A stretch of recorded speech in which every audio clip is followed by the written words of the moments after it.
A'udzubillahi minasyaitonirrajim. Bismillahirrahmanirrahim. Assalamualaikum warahmatullahi wabarakatuh.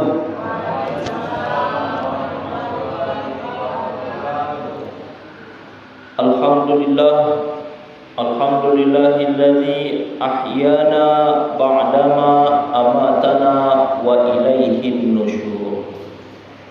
Tsumma nusalli wa nusallim ala nabiyyina Muhammad sallallahu alaihi wasallam alladzi qad akhrajan nas min adh-dhulumati jahiliyah ila nuril islamiyah. Yang kami hormati Bapak Ketua BKM beserta jajarannya, Bapak Imam Khatib Bilal Gharib, yang kami muliakan Bapak Ibu jamaah salat subuh Masjid Al-Hidayah Kelurahan Pagar Dewa, yang tak dapat kami sebutkan satu persatu. Tentunya kehadiran kita di sini tidak lain dan tidak bukan adalah sama-sama mengharap ridhonya Allah Subhanahu wa taala. Amin amin ya rabbal alamin.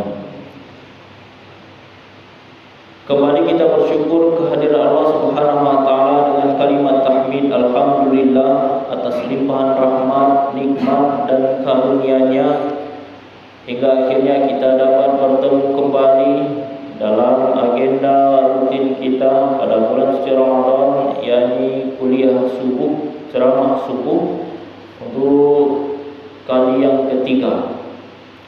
Ya, tidak terasa Bapak Ibu ya, ini masjid sudah 2 tahunan ya. Sudah 3 tahunan melaksanakan sholat tarawih berjamaah. Dulu ketika awal-awal Bang Iwan ngajak melihat tanah sini, itu masih baru ditimbun. Baru kayak pondasi ditimbun. Saya pikir ini bakal lama sekali. Ternyata hanya beberapa bulan, 2 atau 3 bulan langsung diadakan tarawih. Nah, ini suatu hal yang istimewa Bapak Ibu ya. Memang sulit untuk membangun masjid, tapi lebih sulit lagi untuk memakmurkan masjid itu sendiri. Masjid sudah dibangun mantap ya, berkilau, tinggal bagaimana cara kita untuk memakmurkan masjid itu. Semoga kita istiqomah hingga akhir nanti. Amin ya rabbal alamin. Salawat beriring salam tak lupa dan tak bosan-bosannya kita doakan semoga selalu tercurah kepada junjungan kita, qudwah dan suri tauladan bagi kita bersama, Nabi Muhammad sallallahu alaihi wasallam.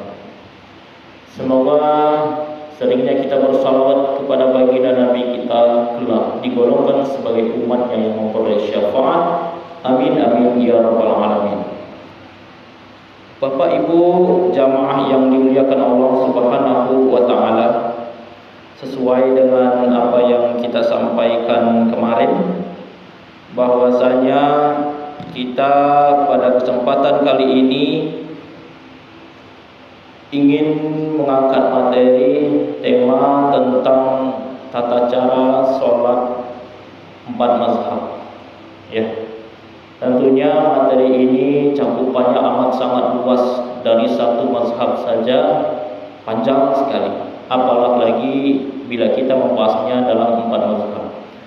Maka dari itu kami melihat ya, setelah kami rangkum dari berbagai sumber, dari berbagai rujukan yang kredibel, yang insya Allah bisa dipertanggungjawabkan, maka ini cukup panjang, dan kalaupun dikejar mungkin bisa diselesaikan, namun waktunya akan sangat lama dan kurang efektif, terlebih bila nanti ada yang ingin ditanyakan gitu kan, atau ruang diskusinya cukup terbatas. Jadi kita santai saja, boleh Bapak Ibu? Santai, kita coba bagi menjadi 2 sesi. 2 sesi itu sekarang sesi pertama, dan insya Allah minggu depan kita masih ada 1 lagi kesempatan, kita coba selesaikan di minggu depan. Mudah-mudahan Allah berikan umur panjang dan izin Allah. Amin ya rabbal alamin. Bapak Ibu jamaah yang dimuliakan Allah Subhanahu wa taala, sebagai pengantar bahwasanya dalam mazhab Syafi'i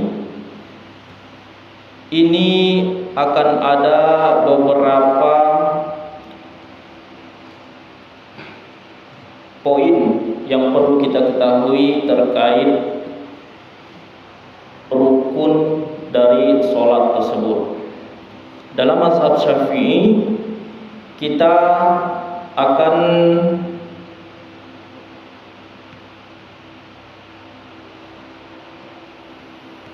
membahas bahwasanya di rukun sholat ini ada 13 poin yang perlu kita pahami.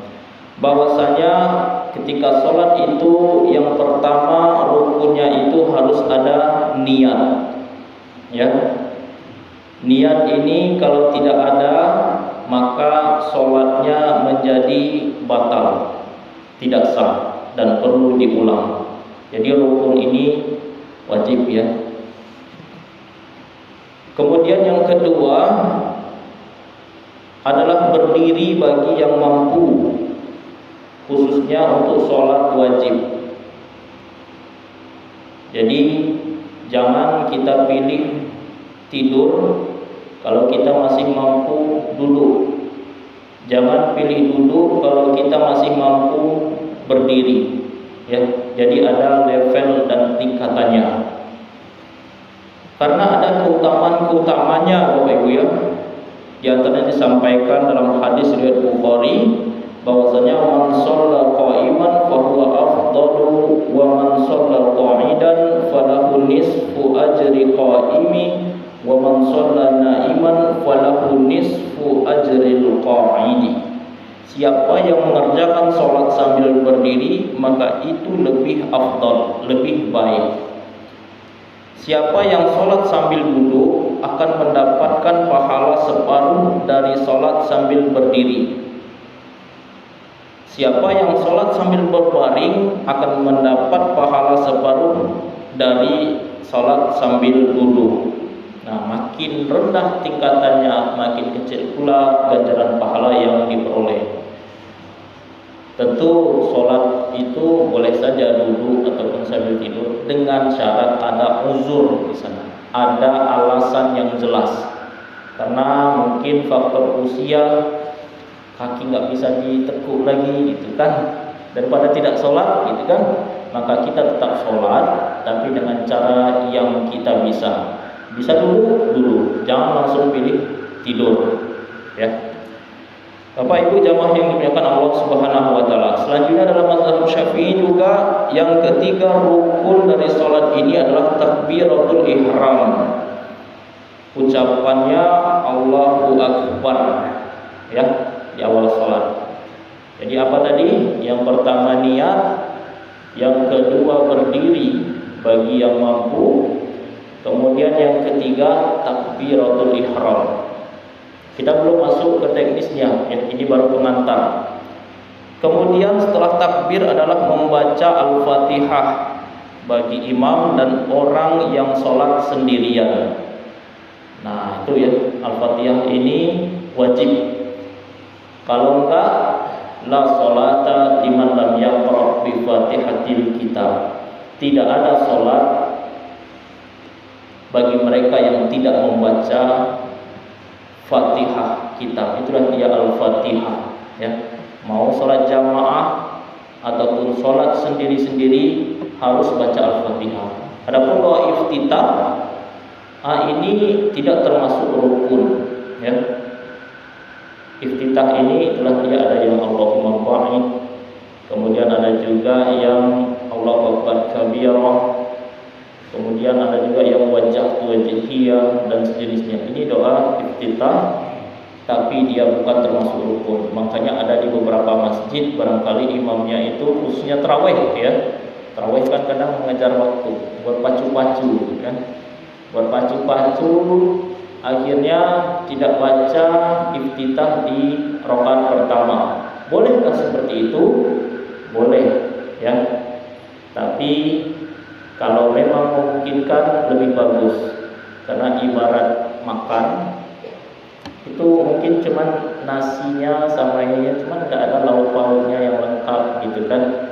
Ya, lebih bagus diadakan karena dia juga tidak lama. Tapi kalau tidak apa-apa. Allahu Akbar, Bismillahirrahmanirrahim, langsung Al-Fatihah silakan juga ya, karena iftitah bukan rukun.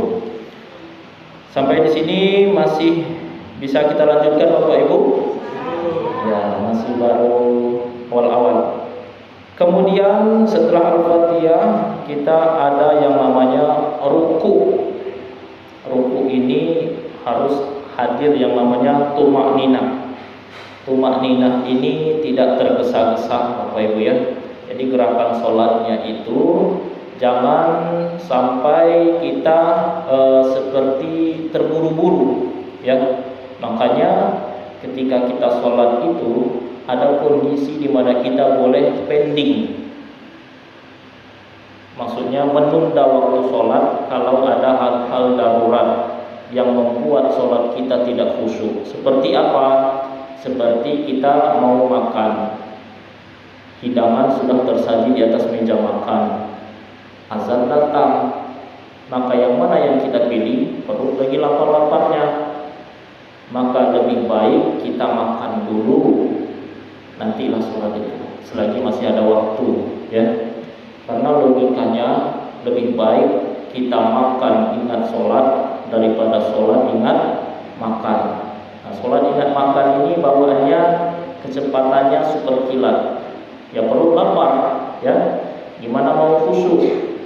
Kemudian kita juga boleh untuk sedikit menunda sholat itu manakala hadir rasa sakit yang teramat sangat di perut kita, seperti mau buang air besar. Nah ini ya, buang air besar, maka kita lebih baik BAB dulu daripada sholat. Adapun bila ia terasa manakala kita sedang sholat, khususnya sholat berjamaah, maka ini ada kondisi di mana kita ketika masih memungkinkan untuk dikejar, artinya kita berpisah infirah dari imam dengan bacaan kita yang lebih cepat, dan kita dulukan daripada imam, dan kita langsung ke toilet ya. Cuman ini memang jarang terjadi Bapak Ibu ya. Memang ada kondisi-kondisi tertentu yang memungkinkan. Kalau tidak, ya sudah dibatalkan saja, langsung saja ke kamar mandi. Jangan sampai dari sholat keluar aroma yang tak sedap. Nah, kasihan kawan, apalagi berceceran nanti kan. Nah, ini akan mendatangkan mudarat.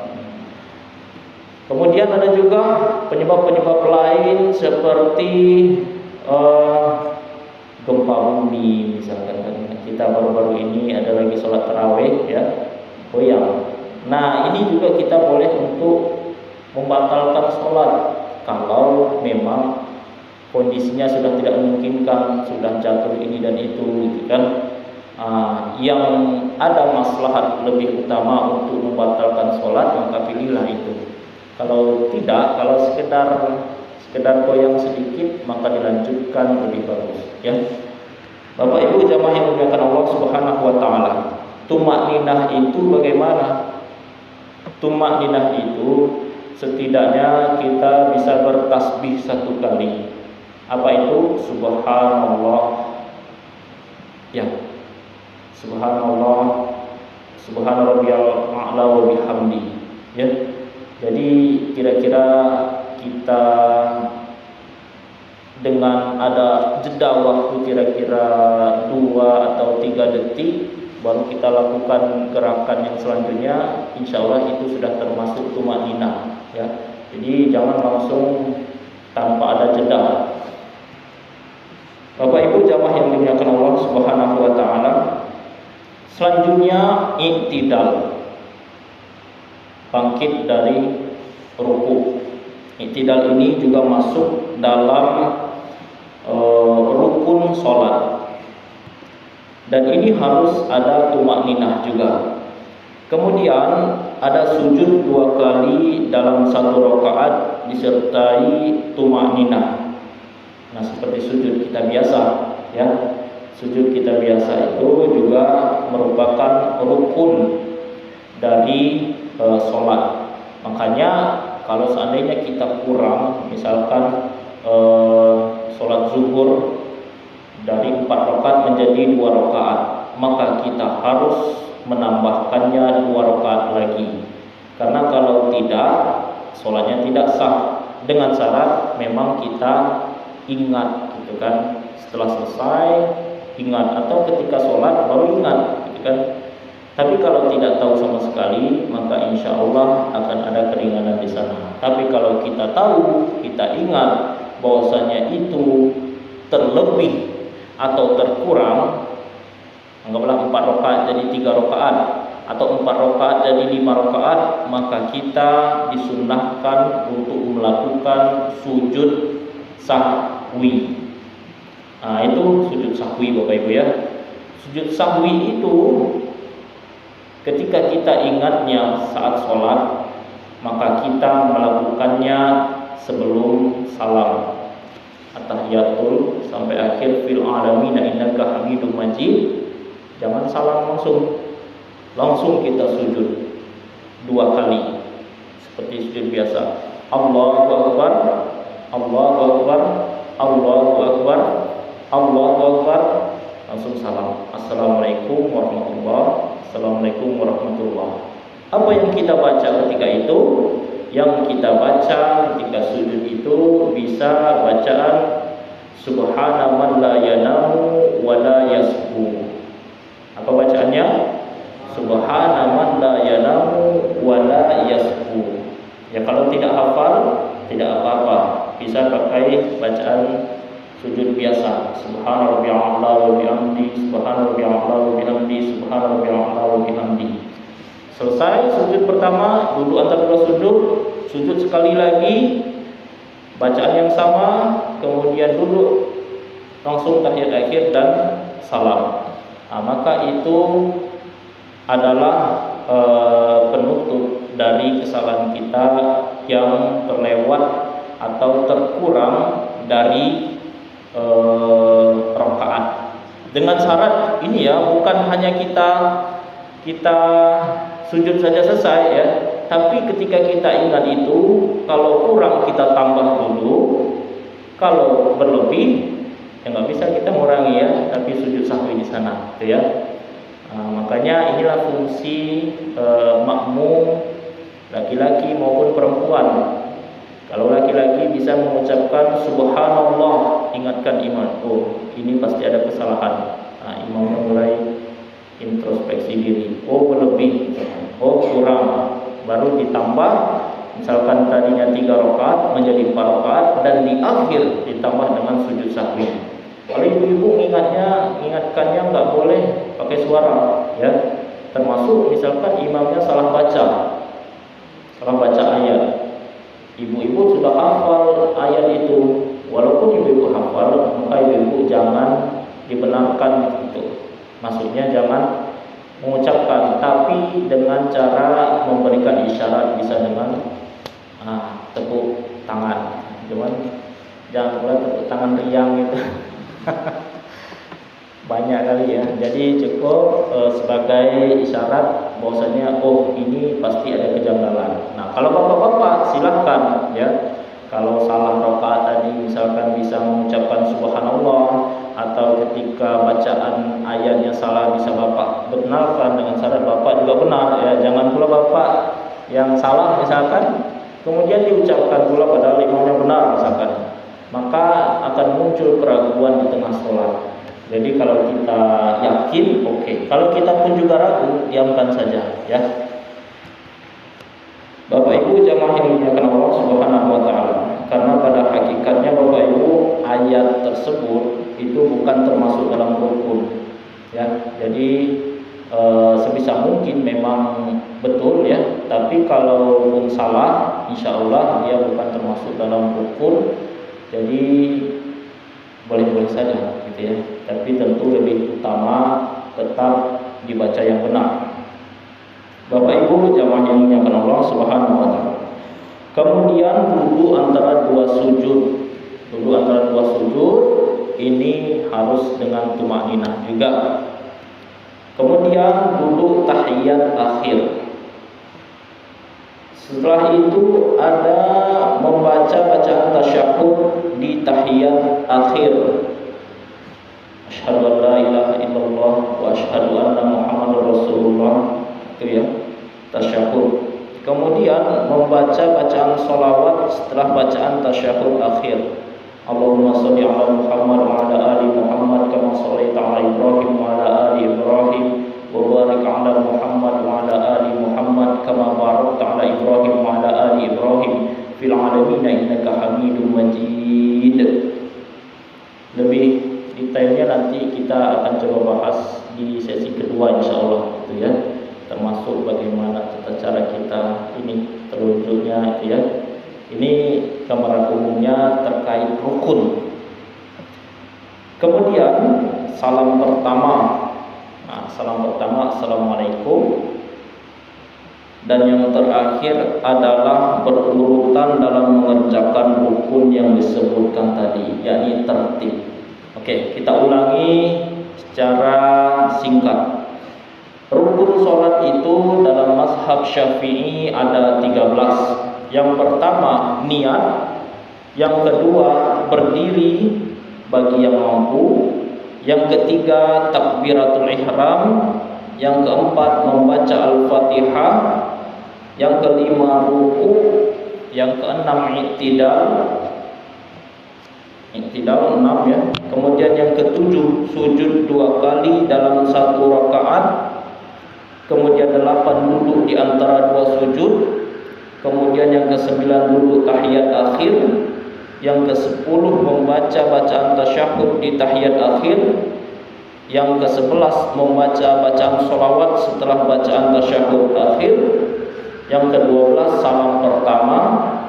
Dan yang terakhir tertib, 13 tertib ya, artinya berurutan. Sampai di sini masih bisa kita lanjut Bapak Ibu? Masih ya. Bapak Ibu jamaah yang dimuliakan Allah Subhanahu wa taala. Kemudian ada juga yang namanya syarat sah salat. Ada 6. Yang pertama suci dari hadas besar dan kecil. Yang kedua suci badan, pakaian dan tempat. Yang ketiga menutup aurat. Yang keempat menghadap kiblat. Yang kelima masuk waktu sholat. Dan yang keenam tahu rukun dan syarat sholat. Nah ini Bapak Ibu ya, syarat sah sholat. Yang pertama tadi adalah suci dari hadas besar dan kecil. Ya, kalau kita lagi berhadas, maka sucikanlah dulu tubuh kita, ruh kita, ya, jasad kita. Kemudian suci badan, pakaian dan tempat. Nah, makanya ketika sholat itu kita bersih-bersih, istinja dan sebagainya. Ketika ada sesuatu yang keluar dari kubul dan lubur, maka kita harus bersuci. Tapi kalau yang tidak keluar, maka tidak usah dipaksa keluar. Seperti apa? Bapak Ibu, kita sebenarnya punya kotoran masing-masing. Nah, ini ya, yang rutin kita bawa di dalam tubuh kita, di dalam perut kita. Itu tak perlu kita paksakan sampai habis, sampai keluar, kan, sampai kering, dikuras, tidak perlu ya. Selagi dia masih dalam tubuh, kita boleh bawa dia untuk sholat ya. Tapi ketika dia sudah keluar, maka kita harus bersuci. Bapak Ibu jamaah yang dimuliakan Allah Subhanahu wa taala. Kemudian menutup aurat ya. Aurat ini tentu beda antara laki-laki dan perempuan ya. Jadi kalau laki-laki ini dari pusar hingga lutut. Tapi tentu lebih utama lagi memakai pakaian yang terbaik ya. Jangan pula mentang-mentang auratnya laki-laki cuma pusat sampai lutut, ke masjid enggak pakai baju lagi gitu kan. Atau mungkin cuma bersinglet saja. Walaupun sah ya. Tapi ya kurang tepat saja gitu ya, kurang pantas saja. Kalau seandainya masih ada pakaian yang bersih, yang suci, yang lain yang lebih sempurna. Bapak Ibu jamaah yang dimuliakan Allah Subhanahu wa taala. Kemudian menghadap kiblat. Ini juga menjadi syarat sah salat. Lain kondisi kalau seandainya kita dalam perjalanan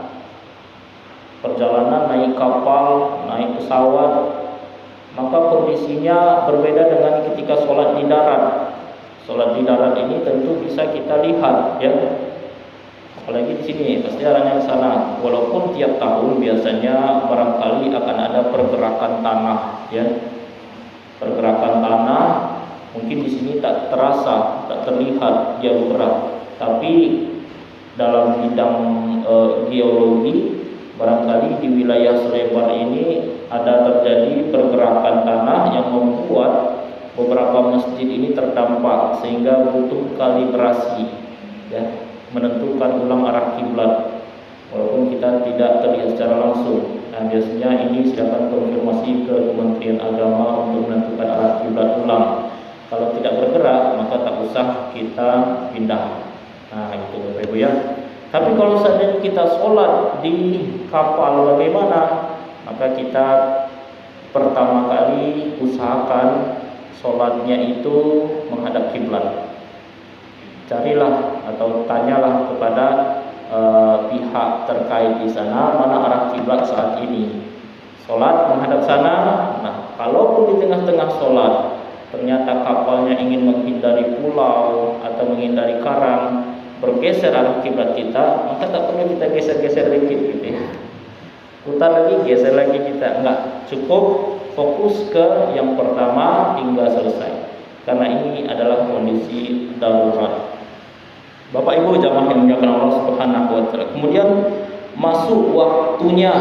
Ya, jadi kita tidak bisa membuat-buat ya. Salat subuh dilakukan jam 10 misalkan. Tidak bisa. Itu sudah terlewat malah ya. Atau sholat subuh jam 12 malam. Nah, ini tidak bisa ya, karena waktunya belum masuk. Dan yang terakhir, tahu rukun dan syarat sholat. Oke, sampai di sini ada yang ingin ditanyakan Bapak Ibu? Lanjut ya. Baik, kita lanjut, kita coba masuk, kita coba persingkat.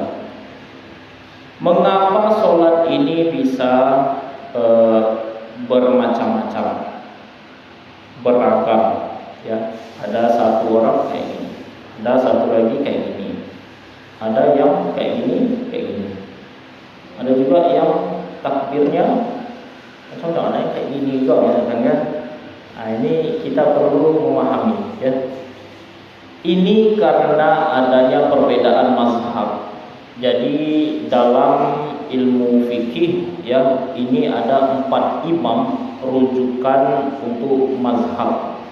Yang pertama ada Imam Hanafi yang paling tua. Yang kedua ada Imam Malik atau Maliki ya.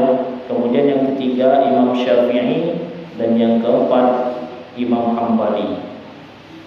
Pertama tadi apa? Hanafi, yang kedua Maliki, yang ketiga Syafi'i, yang keempat Hambali. Ini adalah ulama-ulama yang sudah disepakati kapasitas keilmuannya oleh para ulama-ulama pada umumnya. Sehingga apa yang disampaikan oleh imam 4 mazhab dalam fikih maka ia bisa digunakan. Sehingga di sini muncul ya sedikit perbedaan terkait tata cara sholat ya. Tapi ini bukan berarti sholatnya itu dikarang oleh 4 imam ini ya. Perlu kita ketahui ini tetap berdasarkan dari Rasulullah SAW insya Allah. Tetapi memang ada kondisi-kondisi tertentu di mana imam tersebut mendapatkan riwayat yang berbeda dengan para imam yang lain, sehingga pelaksanaannya pun juga tidak sama, tapi tidak begitu jauh Bapak Ibu ya. Karena pada dasarnya likulli ra'sun ra'yun, dalam setiap kepala itu ada sudut pandangnya masing-masing. Bapak Ibu jamaah yang dimuliakan Allah Subhanahu wa taala. Yang pertama kita masuk ke niat. Niat ini dalam mazhab Syafi'i dia muqaranah. Muqaranah ini bukan corona ya. Muqaranah ini adalah sejalan dengan takbiratul ihram. Sedangkan yang lainnya sesaat sebelum takbiratul ihram. Oke, kita gambarkan. Salat subuh misalkan. Dalam mazhab Syafi'i kita memasang niat itu muqaranah ketika takbir. Allahu Akbar. Ketika dari A sampai R, Allahu Akbar, di sanalah kita pasang niat di dalam hati. Sehingga banyak imam itu ketika takbir pertamanya, takbiratul ihram itu panjang. Kenapa panjang? Karena di sanalah mereka memasang niat. Baca niatnya silakan digunakan misalkan untuk salat subuh. Usolli fardhu subhi rak'ataini mustaqbilal qiblati imaman lillahi ta'ala. Kalau tidak bisa bahasa Indonesia juga tidak apa-apa ya. Itu dalam mazhab Syafi'i di saat kita takbir. Makanya panjang biasanya kalau kita di sini takbirnya itu untuk yang pertama kali. Tapi dalam imam yang lain seperti imam Hanafi, Maliki dan Hambali itu masang niatnya sebelum takbir. Setelah mau pasang lagi kayak tadi ya, usolli, pakai usolli tadi sampai selesai. Setelah selesai niat baru takbir Allahu Akbar. Nah biasanya takbirnya tidak panjang. Kenapa demikian? Karena niatnya sudah dipasang di awal ya. Kemudian untuk pelafalan niat. Nah, pelafalan niat ini ada berbeda pendapat ulama di sana, ya. Untuk melafalkan niat salat menurut Syafi'i mustahab bagi orang yang suka was-was. Ini kan ada orang yang suka was-was. Mustahab ini disukai, bagus gitu ya. Kalau ingin niatnya dilafalkan. Karena orang tidak memiliki kemampuan yang sama untuk menolak rasa was-was. Ada orang yang memiliki tingkat was-wasnya itu, keraguan-raguannya itu tinggi, ya. Sudah mau pergi misalnya, sudah dikunci pintu jendela, kemudian pintu kamar, pintu ruang tamu, kemudian pintu pagar, sudah menghidupkan motor. Baru hidupkan motor teringat, sudah dikunci belum pintu kamar? Padahal tadi sudah, ya.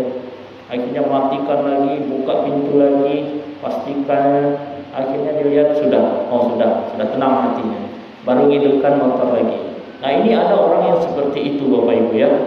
AC sudah dimatikan belum? Kipas sudah dimatikan belum? Padahal sudah dimatikan berulang kali.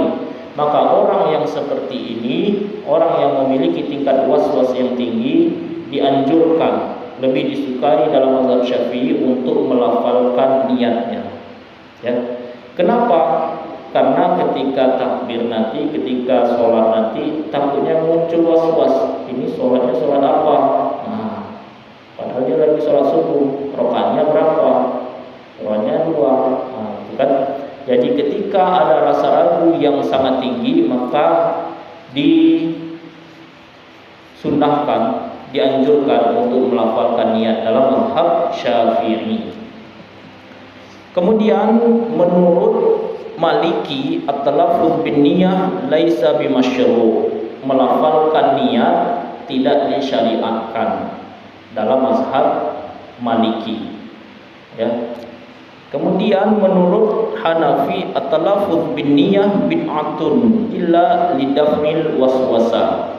Ini agak berbeda sedikit ya dari mazhab Syafi'i tadi yang pertama. Melafalkan niat dalam mazhab Hanafi ini adalah bid'ah sebenarnya, mengada-ada, membuat-buat suatu hal yang baru, kecuali apa? Kecuali lidaf'il waswasa, untuk menolak rasa ragu-ragu, waswas tadi. Jadi hampir mirip dengan Syafi'i, tapi Syafi'i ini tidak sampai menyatakan ini bid'ah, ya. Jadi silahkan Bapak Ibu ingin membaca niat atau tidak, ada sumber dan rujukannya masing-masing. Jadi intinya mahallun niyah al-qalbah, ya, tempat niat itu adalah di hati kita masing-masing. Mau pakai usoli atau tidak, silahkan. Kalau mau pakai usoli bagus untuk orang yang suka ragu-ragu. Kalau orang yang tidak ragu-ragu, tidak was-was, maka tidak pun tidak apa-apa. Sampai di sini masih bisa dipahami Bapak Ibu?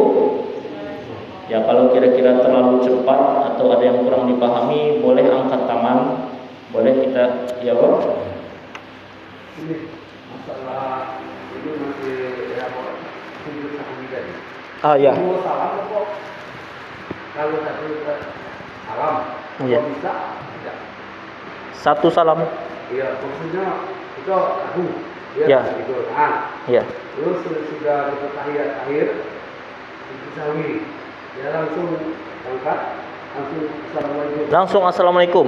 Dua salam tadi kan? Dua salam. Ya, dua takbir tadi. Allahu Akbar. Oh, itu sujudnya Bapak ya? Sujudnya. Jadi sujudnya itu. Sujudnya itu sebelum kita contohkan ya. Ya. Misalkan ini sudah salat zuhur. Ya. Jumlahnya 4 rakaat seharusnya. Ya. Tapi sudah dikerjakan 3 rakaat. Sebelum salam tadi ada yang mengingatkan. Akhirnya kita tambah 1 rakaat. Jadi genap 4 rakaat. Dan disunahkan sebelum salam tadi kita sudah tahiyat akhir ya, sudah ditambah. Maka kita jangan langsung assalamualaikum. Tapi langsung sujud sahwi. Allahu Akbar. Subhana man la yanamu wa la yaqtu. Subhana man la yanamu wa la yaqtu. Subhana man la yanamu wa la yaqtu. Duduk, baca seperti biasa. Kemudian sujud lagi. Allahu Akbar. Subhana man la yanamu wa la yaqtu. 3 kali ya. Kemudian tahiyat akhir lagi. Kemudian langsung salam. Assalamualaikum warahmatullahi. Assalamualaikum warahmatullahi. Selesai. Ya. Satu kali. Dia kalau teknisnya untuk sujud sahwi ini 2 kali. Kalau 1 kali itu sujud syukur, kemudian sujud sujud syukur. Tilawah pun berbeda, ya kan?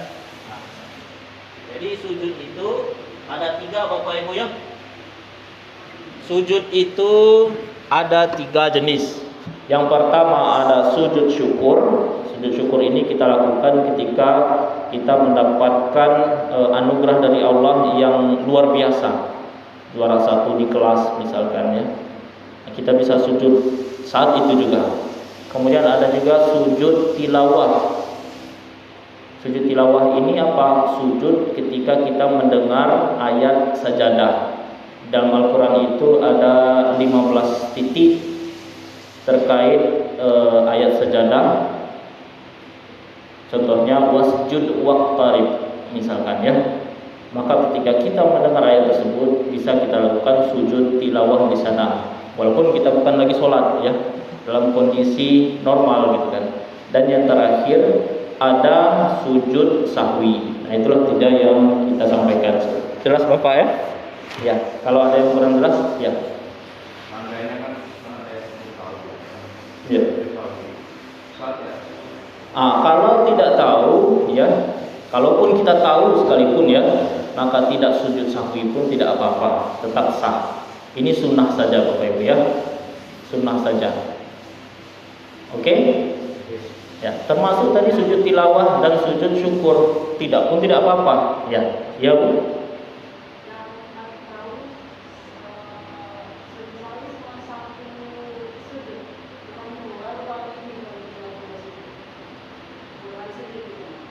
Oh iya, kalau itu barangkali perlu kita cross check lagi ya.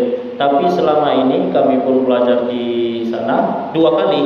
Makanya ada juga ketika kami di sini di kampus ya, ada salah seorang yang di sana juga sujudnya 1 kali, gitu kan?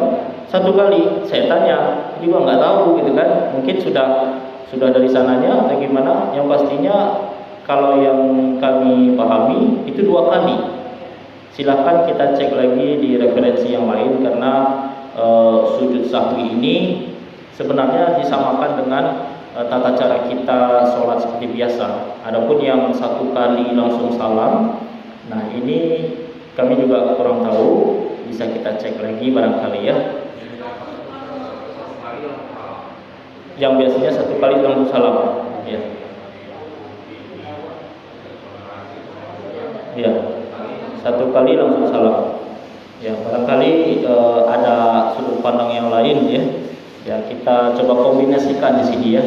Karena memang cukup banyak riwayat-riwayat terkait sholat khususnya ya. Ya, terima kasih atas apa yang disampaikan Bapak Ibu ya. Nah,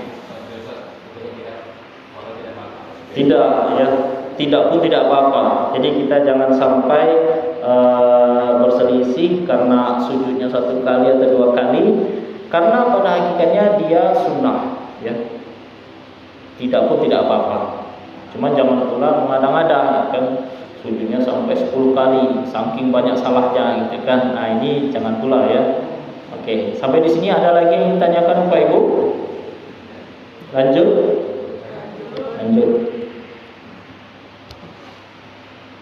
Kemudian terkait doa iftitah. Nah, itu tadi ya kita sudah sempat singgung di mana doa iftitah itu ada yang Allahu Akbar kabira walhamdulillahi katsira wa subhanallahi bukratan wa asila. Kemudian ada juga yang Allahumma ba'id baini wa baina khotoyaya kama ba'adta bainal masyriq wal maghrib ila akhirih. Kemudian ada juga yang wajhtu wajhiya hingga akhir. Maka silakan kita memilih, berbeda tidak apa-apa karena dia juga ya tidak disampaikan secara jahar ya, sir. Nah, jadi seperti itu Bapak Ibu ya. Kalau kita di NU misalkan ya, biasanya pakai yang Allahu Akbar kabira ya. Kemudian sampai wajhtu wajhiya juga ya. Tapi saudara-saudara kita yang di Muhammadiyah biasanya pakai yang Allahumma ba'id. Sampai di sini, lanjut. Ya. Iya, Pak. Masalah sujud sajadah tadi. Iya. Ya, waktu sujud itu kalau bacaannya itu seperti apa? Sujud biasa? Tidak. Bacaan sujud sajadah itu ada spesifik. Sajadah wajhiya lillazi khalaqa sam'ahu wa sawwarahu ila akhir. Cuma kalau tidak hafal, bisa juga pakai yang subhanarabbiyal a'la wa bihamdi. Nah, cuma jangan kencang-kencang ya. Nanti tahu kawan tidak hafal nih kan misalkan ya. Jadi ada bacaan khususnya yakni sujud sajadah. Oke, Bapak Ibu lanjut. Yang pertama untuk Al-Fatihah iftitah ini dalam mazhab Maliki makruh baca iftitah Maliki ya, malah di Maliki dimakruhkan ya. Makruh itu apa? Dilarang tapi tidak begitu kuat ya. Artinya apa? Dalam mazhab Maliki setelah takbiratul ihram Allahu Akbar langsung Al-Fatihah. Nah, itu. Kemudian jumhur ulama, mayoritas ulama ini menyunahkan, artinya tetap kita baca doa iftitah. Baik Bapak Ibu, jamaah yang dimuliakan Allah Subhanahu wa taala, itu tentang doa iftitah. Kemudian tentang posisi tangan saat takbir. Nah, ini ada 2 riwayat ya. Saat takbir ini ya banyak juga ya kita lihat banyak bervariasi. Nah, ini ya, bervariasi, tapi kita perlu mengetahui yang mana yang kira-kira masih dalam jalur pada umumnya ya, yang mana yang kira-kira perlu untuk dievaluasi. Yang pertama, takbir posisi sejajar dengan daun telinga berdasarkan dari contoh Nabi Muhammad SAW. Karena Rasulullah SAW idza kabbara yarfa' yadayhi yuhazi udunaihi. Nabi Muhammad SAW ketika takbir itu mengangkat tangannya hingga tangannya itu sejajar dengan udunaihi, dua telinganya. Allahu Akbar, sampai dua telinga. Itu yang pertama.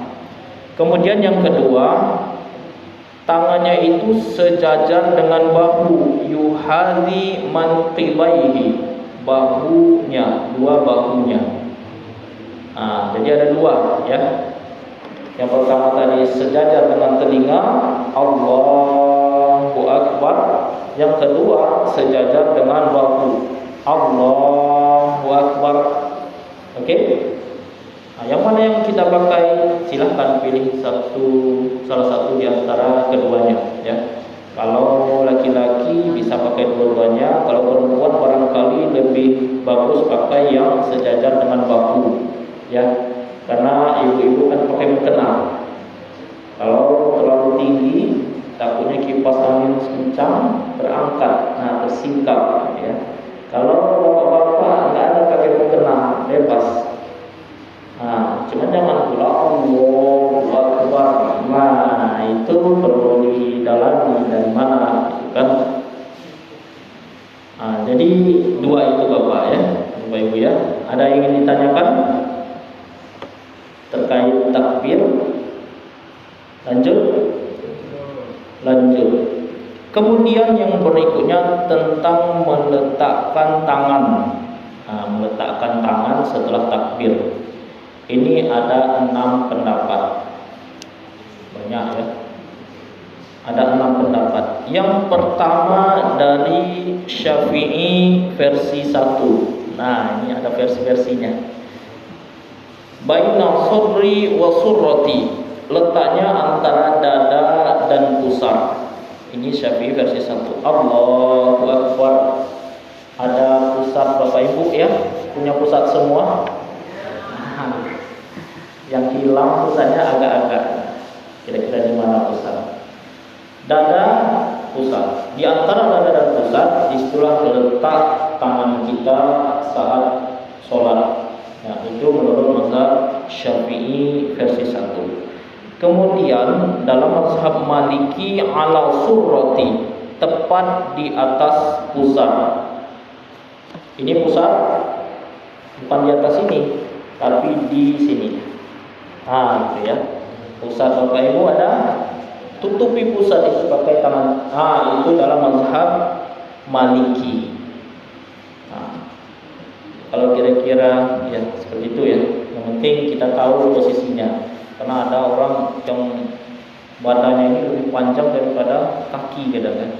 Jaraknya beda dengan yang biasa. Kemudian yang ketiga Syafi'i versi 2 dari riwayat Ibnu Khuzaimah ala qalbi, diletak di atas jantung. Jantung mana? Nih ya. Karena apa? Karena inilah organ tubuh kita yang paling mulia ya. Makanya ada beberapa orang Allahu Akbar agak miring ke kiri. Jadi ini ada juga alasannya Bapak Ibu ya. Kemudian yang keempat, yang kelima ya, dari salah seorang ulama Saudi, Syekh Nasiruddin Al-Albani, dari sifat salat Nabi yakni taruh di atas dada. Ini lebih naik lagi dikit ya. Dada kita di sini. Di dada ini tempat kita menaruh kedua tangan. Kemudian yang berikutnya, yang keenam, Maliki yang versi 2. Tidak bersedekap, yakni lepas tangan ke bawah. Istilahnya ini irsal. Adapun tentang posisi sedekap tangan ini bisa 3 ya, itu nanti ya.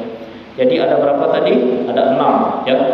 Pertama ada yang di antara pusat dan dada. Kedua ada yang tepat di atas pusat. Ketiga ada yang di dada, di jantung ya. Kemudian yang keempat ada di dada. Kemudian yang kelima ada yang diturunkan. Kemudian ada yang terakhir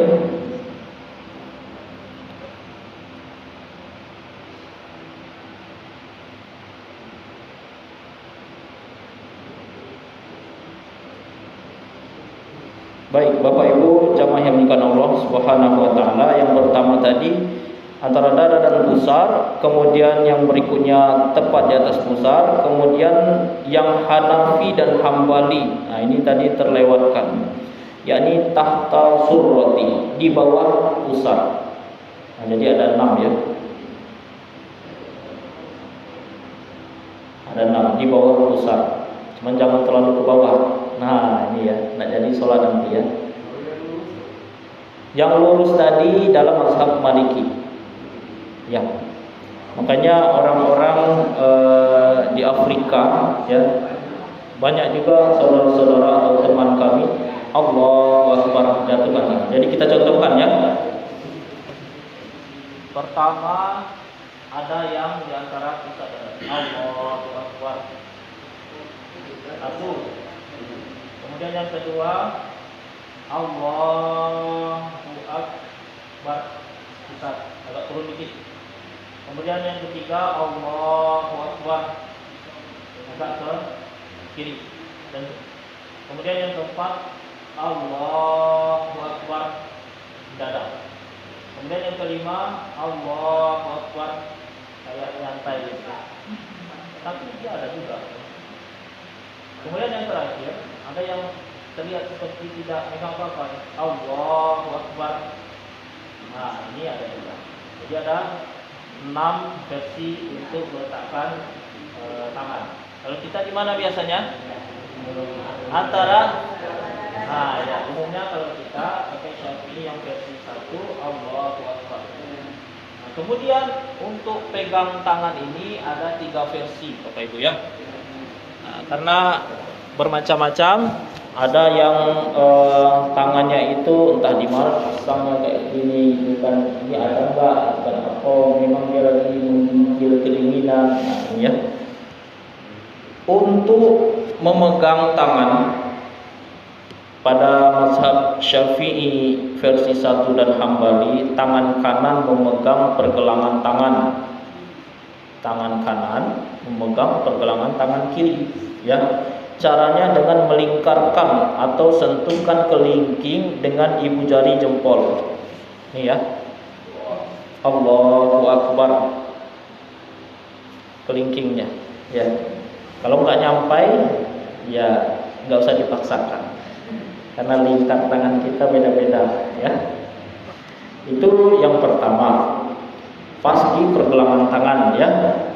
Kemudian yang kedua, Hanafi, yakni telapak tangan kanan diletakkan di atas punggung tapak tangan kiri, kayak gini, ya, kayak gini. Kemudian yang ketiga, Syafi'i versi 2, walau alam, tangan kanan memegang antara pergelangan dan siku atau yang mendekati. Nah, mulai agak ke atas dikit, gitu ya. Ada 3 tadi ya, kita contohkan lagi. Allahu Akbar. Ini ya. Kemudian Allahu Akbar. Dan yang terakhir Allahu Akbar. Agak masuk. Jadi bahasa ini.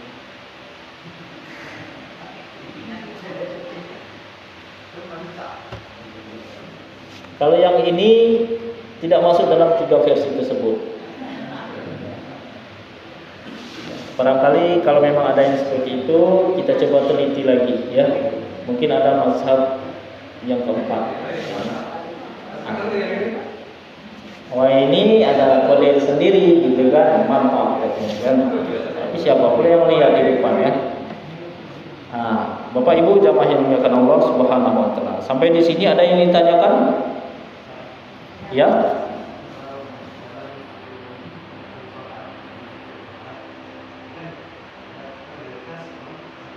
Ya.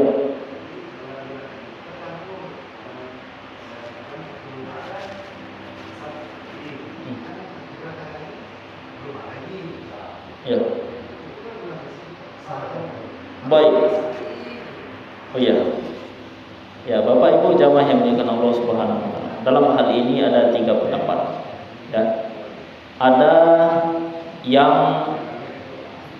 sama sekali tidak membolehkan, ya. Jadi harus konsisten.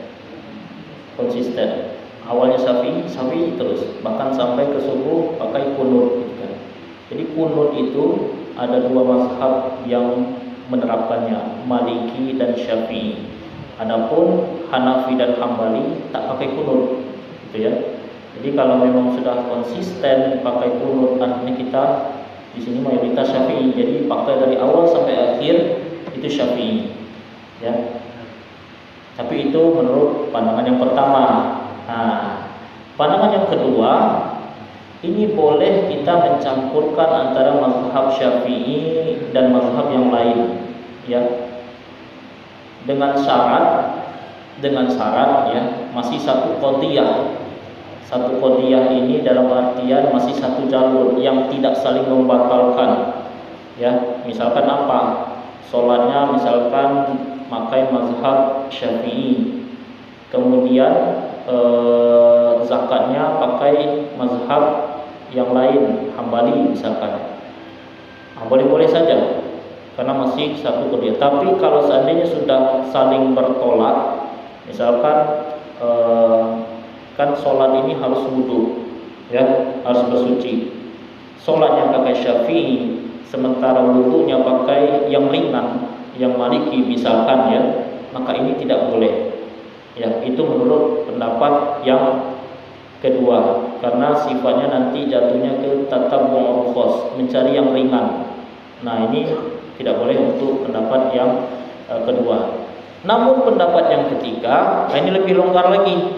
Silakan saja pakai mazhab apapun, boleh keempat-empatnya digabungkan selagi dia masih dalam mazhab Ahlus Sunnah wal Jamaah. Nah, jadi jangan ragu-ragu Bapak Ibu, ya. Walaupun mungkin tanpa sadar ini sudah pakai mazhab lain, sah-sah saja dalam pandangan mazhab yang ketiga, insya Allah, ya. Bapak Ibu jamaah yang dimuliakan Allah Subhanahu wa taala. Sampai di sini ada yang ingin ditanyakan lagi? Masih connect? Udah jam? Nah. Kira-kira bagaimana Bapak Ibu? Selesai? Selesai? Ya. Kalau selesai, alhamdulillah. Hah? Ya, ada pertanyaan. Waalaikumsalam warahmatullahi wabarakatuh. Iya.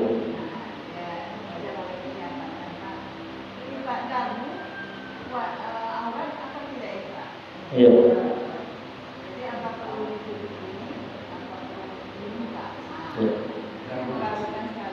Ya, ya, khusus yang wanita ini memang ada banyak fikihnya, ya. Ada pendapat yang mengatakan bahwasanya dagu ini bukan, ya. Ada pendapat yang dia masuk. Jadi silahkan pilih Bapak Ibu, ya. Kalau di luar sana banyak juga yang mengatakan ini tidak, ya, tapi menyesuaikan dengan kondisi. Karena ada tingkat kesulitan bagi ibu-ibu yang memasang di sini. Jadi kalau kami barangkali lebih setuju tidak apa-apa, ya. Jangan kayak gini gitu kan kelihatan. Tapi kalau kayak gini masih bisa tertutupi, gitu ya. Jadi nah kayak gini nggak apa-apa, ya. Cuma kalau ingin lebih hati-hati, carilah yang tertutup, ya. Jadi kalau tidak apa-apa. Ada juga pendapat yang mengatakan dia bukan bagian dari wajah. Ada juga yang mengatakan dia bagian dari wajah sehingga harus ditutupi. Oke Bapak Ibu, ada yang ingin ditanyakan lagi? Makanya di beberapa tempat itu kadang orang itu sholatnya ya nggak perlu pakai mukena, gitu kan. Kita aja di Indonesia ini banyaknya pakai mukena, bahkan sampai ke Arab Saudi sana kalau kita lihat ya, orang pakai baju biasa aja, gitu kan, jilbab biasa, yang kalau orang pun, ini lain lagi, ini terlalu ini ya, terlalu renggang, gitu kan, karena yang batasan aurat, ya Asma, innal mar'ata idza baqala watil mahid la yasbud laha an yura illa hadza wa hadza. Jadi Nabi Muhammad SAW menyampaikan kepada Asma bahwasanya sesungguhnya wanita itu jika telah sampai masa haidnya, sampai akil balik, maka tak boleh lagi tampak darinya kecuali ini dan ini, sambil mengisyaratkan wajah dan telapak tangannya. Jadi kalau sampai nampak rambut ya, ini tentu rasanya sudah jauh juga, gitu kan. Tapi kalau hanya sebatas yang perbedaan itu antara yang dagu ini dengan yang boleh atau tidak, nah ini masih masuk, gitu kan. Jadi kalau Bapak Ibu ingin menerapkan mazhab Syafi'i, ini lebih bagus lagi ya, sampai kita itu pakai mukena ya, sampai ditutup. Kalau di sana pakai baju kayak biasa saja sudah bisa sholat, gitu ya. Apalagi Bapak Ibu yang sudah pergi haji, umroh, tampak langsung, mau nggak pakai mukena, tinggal mukena kawan, enggak ya. Tapi mereka memang mazhabnya berbeda, gitu ya. Oke. Sampai di sini ada yang ingin tanyakan lagi Bapak Ibu? Tangan. Iya. Ya. Ini juga termasuk yang mirip kayak tadi ya. Kalau yang ini, kalau punggungnya ini ada yang membolehkan, ada juga yang tidak. Tapi mayoritas masih masuk kategori membolehkan. Ya. Membolehkan kalau untuk yang di luar. Ya. Kalau yang di kita, makanya mazhab Syafi'i ini sangat hati-hati Bapak Ibu ya. Mazhab Syafi'i ini sampai yang sunnah-sunnah itu, bahkan seperti yang kunut tadi, ini kan cuman ya cukup jarang sebenarnya dilakukan Nabi, tapi karena ini sunnah ya, selagi sunnah menurut mazhab Syafi'i maka kita masukkan, gitu kan. Karena ini ada dilakukan Nabi ya, makanya zaman dulu dengan sekarang beda ya. Zaman dulu karena ini sunnah maka kita perlu melakukannya, tapi sebaliknya zaman sekarang karena ini cuma sunnah maka tak perlulah kita maksakan, dengan terbalik logikanya ya. Makanya dalam mazhab Syafi'i sangat hati-hati ya. Makanya kita mayoritas di sini pakai sampai ke mukena biar ini tidak terlihat ya. Tapi kalau di luar tidak apa-apa ya. Mazhabnya berbeda. Ya, seperti itu Bapak Ibu ya. Makanya kalaupun mau pakai jilbab, jilbabnya itu yang ketika kita tegak kayak gini ya. Karena ada orang tidak sholat sekarang di sini, bahkan sini ya, di Indonesia sudah tidak pakai mukena juga bisa, kan? Dengan syarat jilbabnya itu ketika kita diam kayak gini masih bisa menutupi bagian ujung sini. Itu yang Syafi'i ya. Jadi ketika dia takbir Allahu Akbar, dia sudah otomatis tertutup. Apalagi ya kayak ini ya. Sedangkan kayak gini aja tertutup, apalagi ketika kayak gini. Ya, itu. Nah, biasanya itu dilakukan oleh yang pakai jilbab-jilbab lebar, gitu kan, yang renggang. Cuma kalau kita jilbab yang melilit-lilit sini nggak bisa dipakai itu ya. Nampak nanti ya. Jangan pula sudah ini Bapak Ibu, ibu-ibu ke masjid tak lagi pakai mukena, gitu kan. Gara-gara dengar pengajian ini kan kita mencoba memahami dari sudut pandang yang berbeda, gitu kan. Kalau yang sudah kayak gini bagus, ya lanjutkan ya. Karena ini insya Allah lebih aman, lebih selamat. Tuh. Makanya bagi ibu-ibu ini diutamakan di bagian yang belakang kalau sholat. Ya. Sebaliknya dengan saf laki-laki diutamakan yang paling depan. Karena apa? Karena auratnya banyak, bahkan sudah di belakang pakai pula penutup ini, ya, hijab, satar.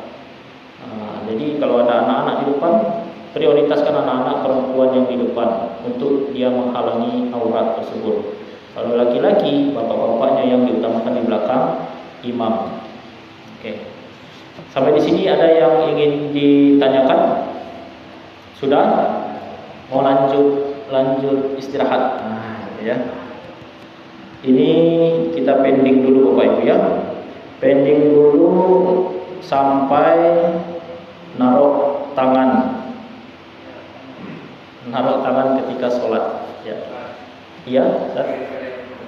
Hah? Hah? Oh, ini bukan bentuk PDF. Jadi ini dari bermacam-macam sumber dalam bentuk teks, bisa juga. Ya. Oh, kita coba nanti ya. Ya, barangkali Bapak Ibu ya punya HP besok minggu depan bawa, boleh kan? Mungkin ada perlu di-share ya. Tapi ya perlu diteliti lagi gitu kan. Kita sama-sama mengkaji seperti yang tadi ya. Yang sujud sahwinya 1 kali, karena selama ini kami juga ya 2 kali gitu kan. Nah, ketika ada 1 kali ini, maka kita perlu perdalam lagi ya. Tapi jangan sampai karena 2 dan 1 ini kita tak sholat ya. Oke, kita sudahi dengan lafaz hamdalah. Alhamdulillah. Lebih dan kurangnya mohon maaf. Akhirul kalam. Wassalamualaikum